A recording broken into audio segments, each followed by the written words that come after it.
A primeira que vai a intervir é María Díaz Bernárdez, que é unha compañeira arquivista, pertence ao Corpo Facultativo Superior de Arquivos da Xunta de Galicia, que entre os anos 1997 e 2000 estuvo contratada no Arquivo da Consellería de Economía e Facenda. No ano 2000 incorporouse como interina ao Arquivo Histórico Provincial de Lugo, e dende o ano 2003 que aproba as oposicións e accede a ese corpo facultativo superior e desde o 2005 ocupa a praza de xefa de sección do Arquivo Histórico Provincial de Lugo. María vai nos falar da situación actual dos arquivos, do punto de partida, de como se atopan os arquivos públicos en Galicia. Moitas grazas, María. Hola, boa tarde. Oídesme, sí. Ben, pois antes de abordar o tema que nos ocupa,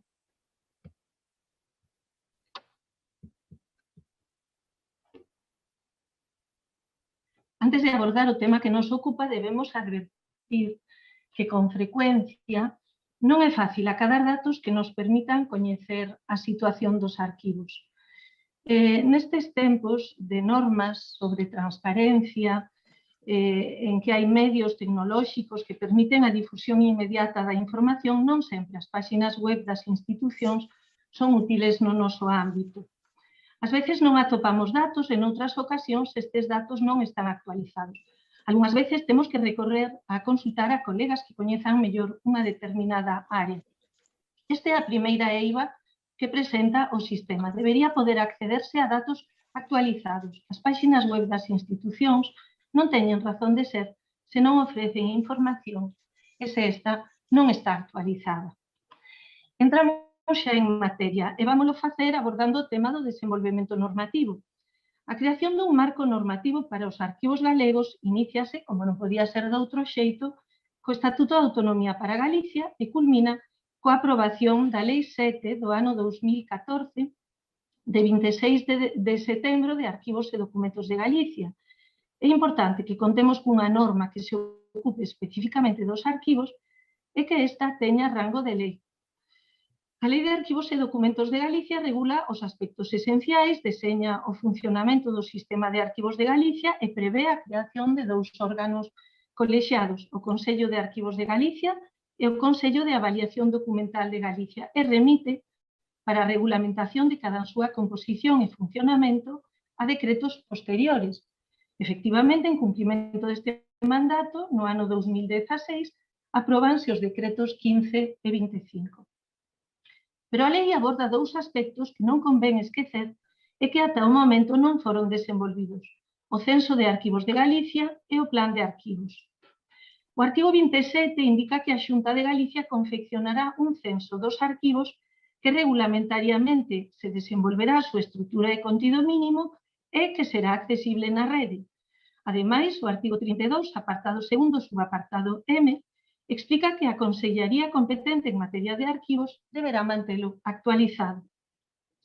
Na páxina web do Ministerio de Cultura podemos consultar o censo guía dos arquivos de España e Iberoamérica, aínda que non está actualizado. En Galicia, no ano 88, iniciase a recollida de datos e sabemos que a Consellería de Cultura traballaba alrededor do ano 2016 na súa actualización, pero onde se pode consultar? Quedou truncada esta actualización. A actualización do censo é de vital importancia, sobre todo para o control da documentación que non está en mans de arquivistas. Para xestionar precisas información, sen información non se pode protexer a documentación da súa eliminación indiscriminada, nin dunha deficiente conservación, nin se pode garantir o acceso aos documentos por parte de administradores, cidadáns e investigadores. Como todos sabemos, en Galicia hai moita documentación que non está tratada por arquivistas. Pensemos no exemplo máis evidente, na documentación municipal. E, ademais, a actualización permitiría ver evolución ao longo do tempo. O segundo aspecto no que nos gustaría facer fincapé é a necesidade dun plan de arquivos. A Lei de Arquivos e Documentos de Galicia, na súa disposición transitoria segunda, manda que no prazo dun ano dende a entrada en vigor da lei, a Consellería propoña ao Consello da Xunta un plan de arquivos para a súa aprobación. Estáse traballando nel, pero aínda non está presentado. Este plan debería deseñar as estrategias, a organización dos arquivos de Galicia, establecer as súas necesidades de persoal e infraestructuras, así como as actuacións e políticas que se prevén neste ámbito.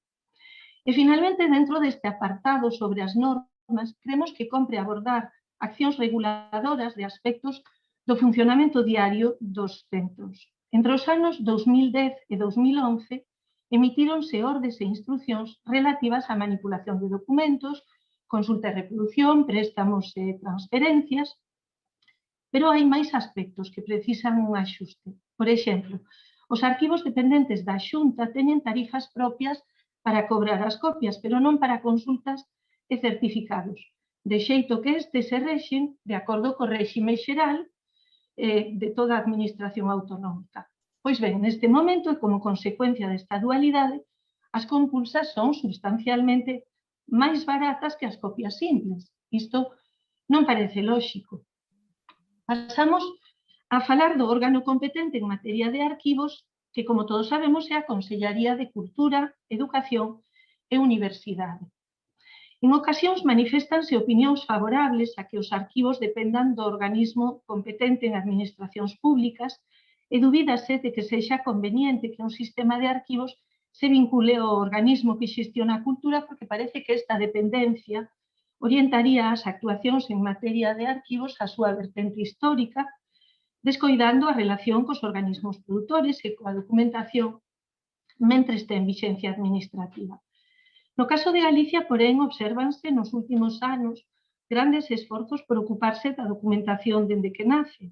Pensemos na creación de algúns dos arquivos xerais territoriais, na posta en funcionamento dun programa informático de xestión de arquivos centrais e intermedios, e na elaboración de estudos de series encamiñados a establecer o seu réxime de acceso, prazos de transferencias e de conservación ou eliminación en relación co Consello de Avaliación Documental.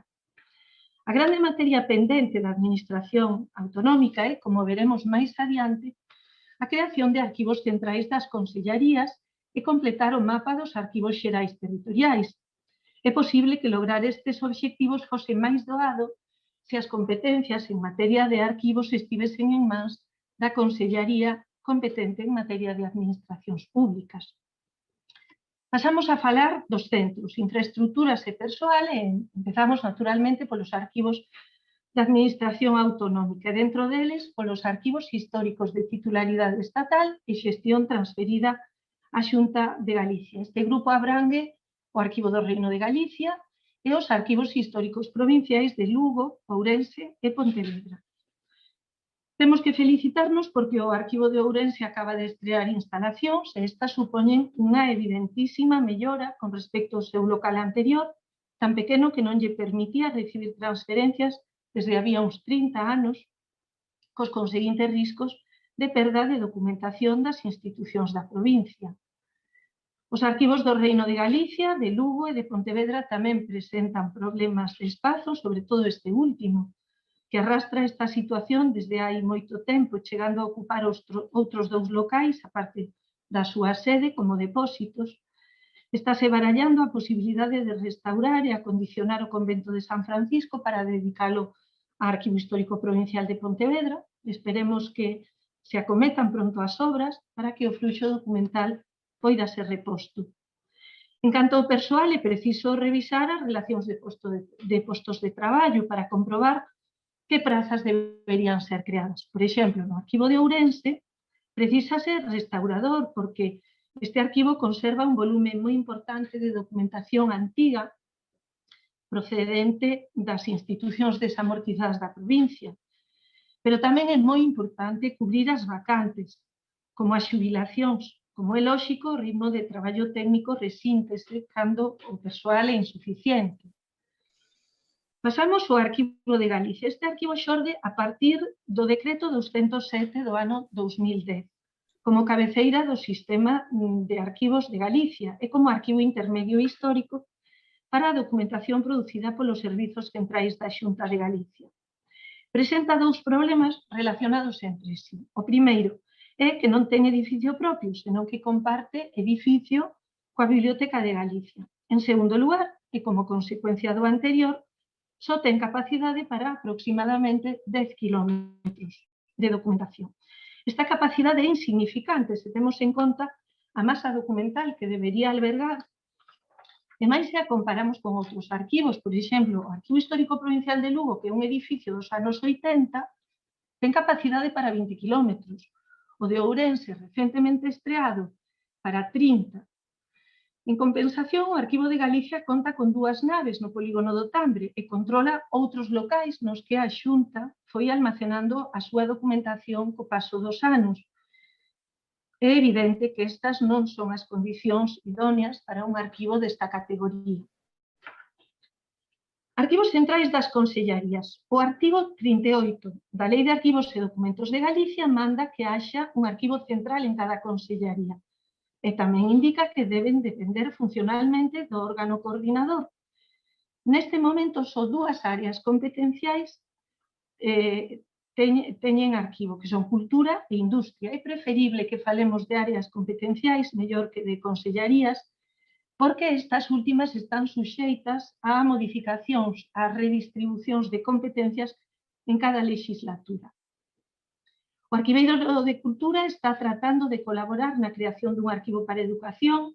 Ademais, existe unha praza de arquivista na Consellaría de Política Social, pero está sen cubrir dende a xubilación da titular anterior.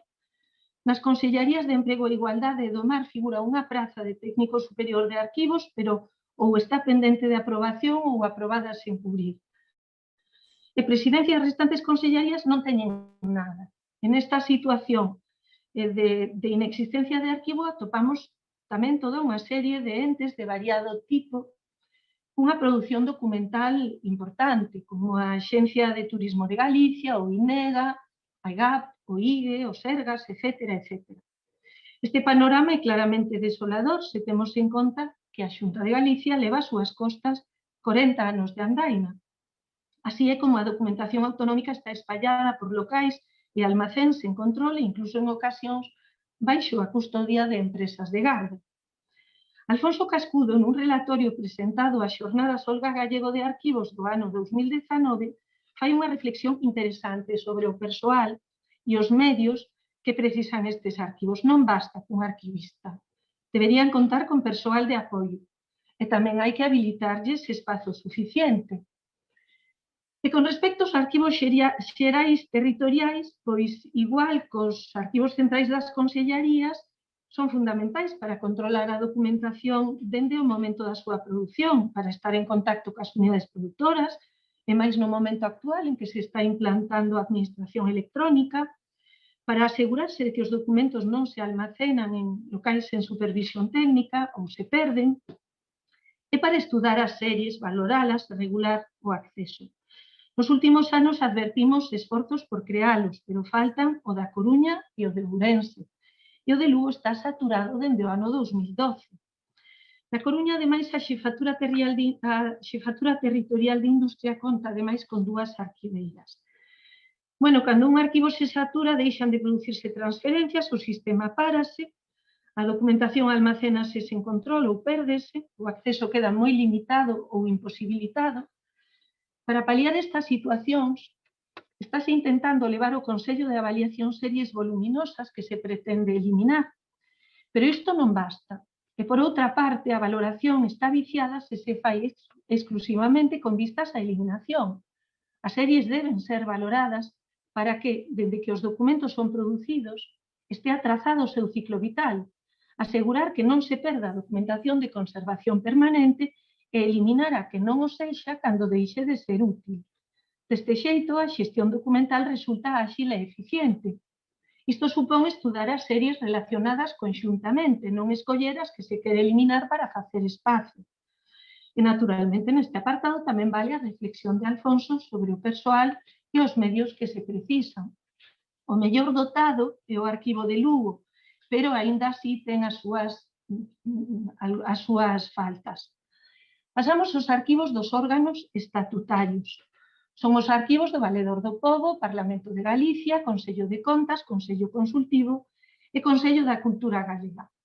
Os datos aos que tivemos acceso proceden do informe sobre os arquivos de Galicia, unha perspectiva de xénero e feminista. elaborado por Lola Pereira, Olimpia López e Marián Mariño. Neste estudo sinálase que non hai datos públicos e sistematizados sobre eles, que o Arquivo do Valedor do Pobo non ten arquivistas, que no Parlamento a documentación está dispersa polas distintas unidades. Os arquivos do Parlamento de Galicia, Consello de Contas, Consello Consultivo e Consello da Cultura Galega dispoñen de persoal técnico, inda que ás veces trátase de prazas mixtas de arquivo e biblioteca, e non parece que ningún deles presente problemas de espazo. En canto aos arquivos da Administración de Xustiza, a rede de arquivos xudiciais territoriais xorde no ano 2009, a partir do decreto 46 de 26 de febreiro. Creouse un por provincia entre os anos 2013 e 2014. O Arquivo Xudicial Territorial da Coruña ten a súa sede no Tribunal Superior de Xustiza de Galicia e conta con depósitos en Ferrol, A Coruña e Santiago. Os tres restantes teñen a súa sede na correspondente audiencia provincial e o de Pontevedra conta con 2 depósitos, en Pontevedra e en Vigo. Dependen orgánicamente da Consellería de Presidencia, Xustiza e Turismo, en concreto da Dirección Xeral de Xustiza. Tamén se crea unha xunta de expurgación de documentación xudicial. O que se pode decir é que a creación destes arquivos foi fundamental, porque a documentación se acumulaba nas institucións xudiciais en malas condicións de conservación e conxestionando os xulgados. Ademais, ao longo do século XX, a documentación xudicial foi obxecto de varios expurgos indiscriminados. Pensemos que unha parte desa documentación non perde nunca o seu valor primario e que a súa conservación debe garantirse. Actualmente, os arquivos xudiciais territoriais controlan a documentación que se atopa nas oficinas produtoras e transfiren os arquivos históricos a anterior ao ano 1946. Ademais, xestionan os prazos de conservación ou eliminación da restante en correlación ca xunta de expurgación. Cada un deles ten un arquivista A2. É insuficiente, debería artellarse un verdadeiro servizo de arquivo con A1, A2, persoal auxiliar e subalterno que se poidera facer cargo da xestión do fluxo documental, préstamos, consultas, movimento físico da documentación. E estes arquivos, digamos que lles falta visibilidade de cara ao público en xeral, fora do ámbito profesional son pouco coñecidos. Pasamos aos arquivos da administración local. Con respecto aos arquivos das deputacións provinciais, dispoñen de persoal técnico todos eles agás Ourense, que ten ao seu fronte unha funcionaria non arquiveira.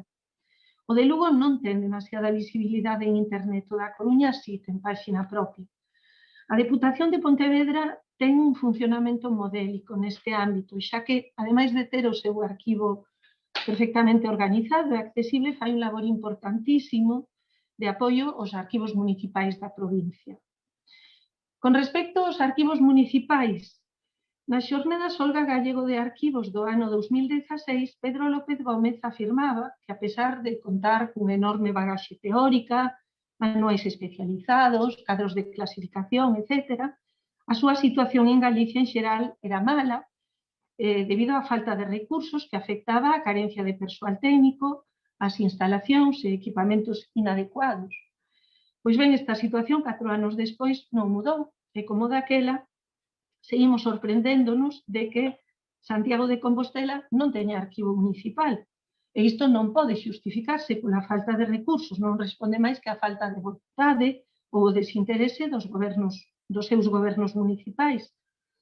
E o caso de Vigo tamén é sorprendente, de opacidade total. Tampouco tiña arquivo municipal, parece que houve un intento de crear e dotar unha praza de arquivista, pero a día de hoxe non somos quen de saber se hai ou non arquivista en Vigo. Tratándose da cidade máis grande de Galicia, todo dito para Santiago vale tamén para Vigo. Tanto a Xunta de Galicia como a Deputación de Pontevedra, está claro, está no ámbito da súa provincia, promoveron actuacións de apoio aos arquivos municipais. A Deputación de Pontevedra elaborou nos anos 80 un proxecto de organización de municipais que foi pioneiro en España. Ademais de comprometer a asistencia permanente, estableceu convenios coa Consellería de Cultura e co INEM para organizar e describir os arquivos municipais e así se actuou en case todos os concellos da provincia. A partir do ano 96 iniciase a súa informatización, no 2001 ponse en marcha a web como plataforma única para a súa difusión, nos anos seguintes fixemos actualizacións e melloras, e a día de hoxe podemos consultar en internet información completísima sobre eles. A Xunta de Galicia, pola súa parte, promoveu entre o ano 88 e o 2014 a organización de arquivos municipais, sobre todo a base de bolseiros licenciados, tutelados pola propia Consellaría, por arquiveiros municipais ou por técnicos contratados. A partir de 2016 iniciase a súa revisión e actualización, tamén se financiaron locais e instalacións, se informatizaron inventarios, se implantou o Programa Informático Xaral pensado especificamente para a xestión deste tipo de arquivos, e con estas bolsas actuouse sobre prácticamente todos os concellos das provincias da Coruña, Lugo e Ourense, pero á vista dos cadros de clasificación colgados no portal de arquivos de Galicia, dubidamos de que se estean actualizando realmente, incluso faltan os de algúns concellos. E non consta ninguna outra información sobre eles no portal, aparte dos cadros de clasificación. Con todo, estas actuacións non deixan de ser episódicas e descontinuas e non resolven definitivamente o problema. Sería preciso que cada concello fose creando e se fose responsabilizando do seu propio arquivo, porque onde non hai arquivista non hai arquivo, é só un almacén de documentación. É certo que moitos concellos de Galicia non poden permitirse manter un arquivista, pero existe a posibilidade de mancomunar recursos, de xeito que varios concellos poderían compartir persoal técnico. Este sistema funciona noutras comunidades autónomas e noutros ámbitos da xestión municipal en Galicia.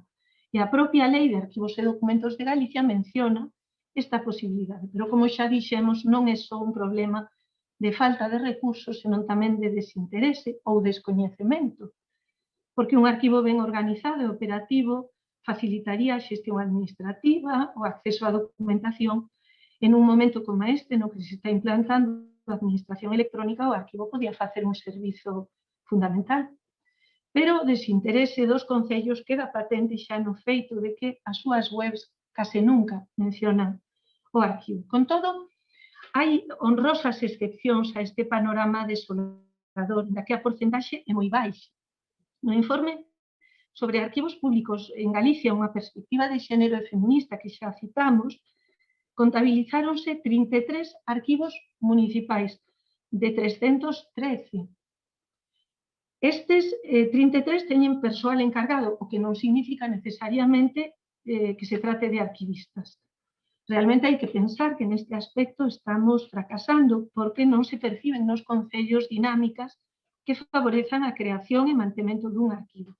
Non parece que sintan esa necesidade. Arquivos universitarios. Cada unha das tres universidades galegas creou o seu arquivo, cada unha dunha modalidade distinta. O da Universidade de Santiago é un arquivo histórico xa veterano que custodia a documentación dende as orixes da universidade. Atopamos menos información sobre a xestión do seu fondo máis recente. O arquivo da Universidade da Coruña foi creado no ano 2003. Tivo unha fase de creación de normas e de funcionamento provisional e xa no ano 2006 ocupou a súa sede definitiva e empezou a recibir documentación. O de Vigo atópase nunha situación peculiar, xa que constitúe unha sección da biblioteca e comparte con ela depósitos e sala de consulta. Por outro lado, temos os arquivos militares. Son fundamentalmente dous arquivos situados en Ferrol que, como é lóxico, forman parte do sistema arquivístico do Ministerio de Defensa. O Arquivo Militar Intermedio Noroeste é un arquivo intermedio do Exército de Terra que reúne documentación procedente dos distintos arquivos centrais situados nas comunidades autónomas de Asturias, Cantabria, Galicia, País Vasco, Castela e León e a Rioxa, e a súa vez transfire os arquivos históricos do Exército de Terra. Por outro lado, o Arquivo Naval de Ferrol, que é un dos 5 intermedios de que dispón a Armada. O primeiro ten persoal técnico do Corpo Facultativo do Estado, pero neste momento a praza está vacante. O segundo non ten arquivista. E logo no sistema arquivístico do Ministerio de Defensa tamén hai arquivos de xestión, como por exemplo o do Tribunal Territorial IV, con sede na Coruña, que vai transferindo a documentación máis antiga aos dous anteriores. Finalmente, arquivos privados. Pouca información podemos acabar sobre eles. Para coñecelos sería conveniente contar un censo de arquivos de Galicia. Entre os privados hai que destacar os eclesiásticos. En primeiro lugar, debemos citar os arquivos históricos diocesanos e catedralicios de Lugo, Mondoñedo, Ourense, Santiago e Tui. Algúnas veces, como en Tui, o arquivo catedralicio está integrado no diocesano. En Lugo, ademais, hai un arquivo central parroquial que comparte sede co diocesano e no que se custodian por separado os libros sacramentais de fábrica, de confrarías e de fundacións das parroquias. Tamén temos os arquivos diocesanos de xestión, que, no caso do Bispado de Mondoñedo, está situado en Ferrol. Todos eles aplican o regulamento da Asociación Española de Arquiveiros Eclesiásticos e na maioría dos casos teñen un eclesiástico ao seu fronte, pero non sempre é así. Por exemplo, o Arquivo da Catedral de Santiago ten no seu cadro de persoal varios arquiveiros laicos. E incluso os eclesiásticos cada vez son máis arquiveiros, é dicir, tenden a ter unha formación específica. E logo, fora do que entendemos propiamente polos nosos arquivos, estánse a producir movementos sociais de interese pola conservación da memoria colectiva. Hai asociacións veciñais e de outros tipos, centros educativos, persoas que manteñen blogs, etc., que están a recoller fotografías e outras testemunhas do pasado colectivo dunha zona.